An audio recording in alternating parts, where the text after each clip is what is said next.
Do you follow the scientific side of it much? Are you interested in that area? I'm very interested in it when it makes sense to me. But when you get a Stanton Glantz out there, and when you get all the other people out there, and I read your stuff, okay, and I like to look at things from Velvet Glove, Iron Fist. I like to see that. I like to see. I mean, I don't read blogs about anything other than Mike Siggles. I get a lot of education from Michael. I think he's brilliant. I think he's got an attitude problem because he's forced to have one, because he's always defensive, because people are out to get him. He's getting attacked from both sides, isn't he? That's yeah, can't be easy. like, and the I, same that's why as you will, I think. Yeah, but I don't want to be attacked by both sides. That's why I've laid low. That's why. I don't know what you heard about me in your research and when you were putting your stuff together, in your book together, but I have been out there day after day, never a break, okay? But my love has always been kids, and I always thought that if a book was ever written for the sake of kids, not against the smoker, or not against tobacco control, not against the MSA, not against McCain, not against Matt Myers, but for the sake of kids, I would have a win-win situation. Because I was telling you before, Chris, I have never, ever had a problem face-to-face with the smoker in one of my programs. And I know a lot of the teachers and the 6 to 7 million kids that I've talked to, never once has a teacher come up to me and confronted me. Everything I have said, they agreed with, they understand, because I took a different approach to an old problem that always seems to make a smoker feel worse. Not in my school programs, but in every other program. They're offended, they're harassed, they're treated like lepers and second-class citizens and child abusers, and that's what tobacco control is calling them, and I refuse to be a freaking part of that. Okay? So you think, I mean, maybe this is a silly question at this stage, but you think that a lot of people in tobacco control now simply hate smokers? Yeah, I think they do, and I think they just hate it because they've convinced themselves that they're winning this war, and there's no war, because I think the tobacco control movement is constipated. I think it needs an enema. It needs to be restarted, regrouped, and reformatted, because I think it's lost its meaning. Okay, I think they intentionally started out with a program and a plan to maybe get the word out using people like me and Victor DeNoble and Ricky Bender and Janet Sackman and the 4 or 5 key premier speakers that were out there, because we had a personal attachment to the issue.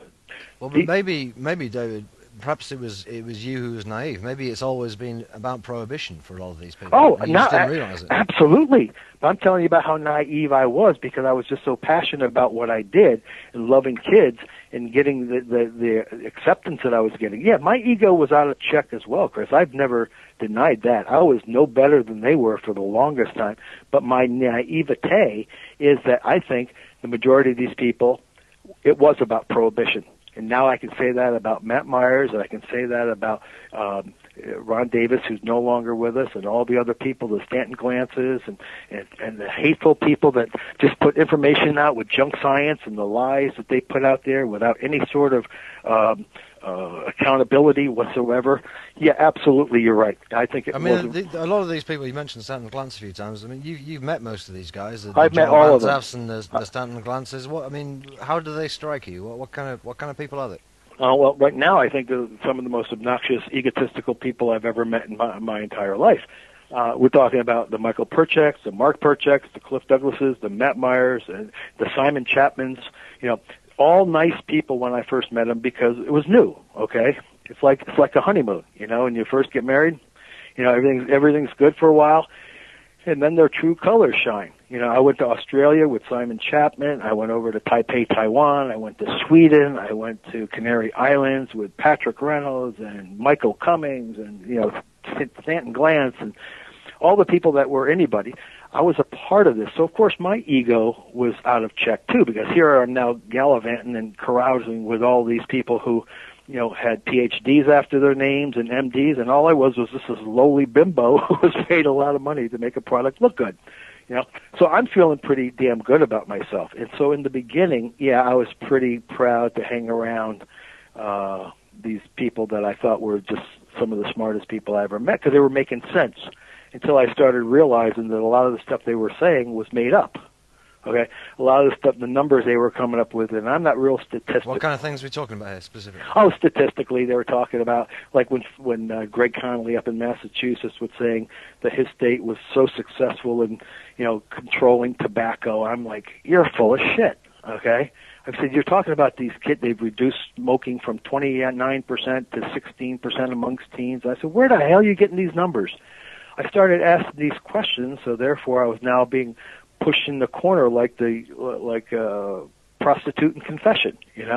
How dare you ask us these questions? We are scientists, we are academics, we are educators, we are professional politicians. We know no, you don't, because you're not seeing the kids like I'm seeing. And I'm questioning these people. Where are you getting these numbers? It's like, don't ask, just go out there and do your thing. You just go, do your funny show. You do your funny show. So no longer was I a part of what I thought was going to create a change of attitude toward tobacco. And that's my problem. So for the last 7, 8, 9 years, I've been all by myself. Nobody wants to talk to me anymore because they know I'm right. Nobody has anything on me. There's no ghosts in my closet. The only thing people can say about me is that now I'm just pissed because the attitude toward tobacco control isn't going the way I want it to go. Well, yeah, they're right, but I'm not pissed off at it. I'd like to see it changed. And I would like to see the smoker be respected. I would like to see the tobacco user who would want to quit, who would like to quit, to be treated with dignity and helped if they want to by a government who has the money to do it, but still is charging them $50, $60 a month for a patch, making it more stressful for a smoker. So I can watch the science to answer your question, but this is no longer about science because people, in science, Chris, that 1% margin of error people will hold on to, because science is not 100%. Somebody says 100% of the people who smoke are going to die from. No, that's not true. 100% of the people who are 500 pounds or more aren't necessarily going to die from obesity. Okay, that's not true. So there's always that margin of error, which is what the tobacco user is hoping for. Everybody always invariably will say, well, my grandmother smoked till she was 80, and she smoked every day until she was 81 or 82. Yeah, well, there'll always be people like that. Yeah, well, I know somebody who crossed downtown Manhattan traffic blindfolded in rush hour and survived, but you line up 10,000 people, how many are going to drop, So the common sense and logical factor is no longer a part of tobacco control. Does that apply with the second-hand smoke issue? I mean, no, I'm not. A number of people who are exposed to cigarettes for 40 years die, or not? No, I don't think so. I think those numbers are made up. I think the 52,000 people that everybody, the numbers jump all over the place. I've never heard a consistent number in my 15 years of talking about it. It's 40,000, then it's 52, then it's 55, then it's 47. Well, it never goes down. That's what I know. It never goes down. No matter how many people quit and how many smoking bans you have, the number of people who die. That's right. It never goes down. So that's what I'm talking about. The numbers are made up. Okay, and when I tell these people that I want to see the results, and I'm supposed to be on their side, they question me like I'm some sort of a Benedict Arnold. I'm the one who's turning my back on it. How dare I ask them? They're professional. How dare? That's what pisses me off. How dare I ask? Well, I ask because that's how I learn. And if I'm not learning something that I feel comfortable with, I need to know why, because I'm a why person. And I believe when you ask why and somebody challenges your question, that they have something to hide. And that's what I've been seeing with tobacco control for the last 11, 12 years. They've got something to hide because Michael Siegel has the balls enough to stand up and ask questions, and now for some reason, he's a traitor, And I find that to be offensive, and I think Michael and somebody like me and some other people out there who have common sense approach to this thing, we need to band together somehow so we can help people like you who has an understanding of the program and the problem, and research is fresh for 3 or 4 years. You must be so frustrated to see what has been going on, and how do you put that into pen? How do you put that pen to paper, okay? Well, you put the pen to paper by telling the truth from people who have seen it, lived it, not just who are now speculating and suspicious of it. And that's what most of the tobacco control people are. They're speculative, they're suspicious, and they don't have a freaking clue what they're talking about when it comes to prevention, in my opinion.